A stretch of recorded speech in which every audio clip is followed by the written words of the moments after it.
Women know that men that are weak, men that don't understand women, that don't know how to communicate with them, guys that get jealous and turn into control freaks, these men are weak. And so women want to feel safe and comfortable, and they know that these kinds of men are not going to create a condition in their relationship, if she was to get into one with a guy like that, to where she could feel safe and comfortable, to where she would open up and tell him and communicate everything. And so when you're dating your perfect 10 for the first time and she's crazy about you and you're crazy about her and guys are hitting on your girl, the only thing you can do is show up as your best self. Just continue to create the most awesome, fun-filled, romantic opportunities for sex to happen. That's what I like to call a date, because when I'm talking to a guy, I like to, men, we're very logical. If you're a woman watching this, you shouldn't get offended.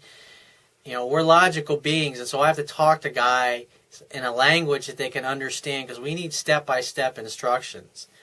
Guys are not going to just figure things out or get the hint at it.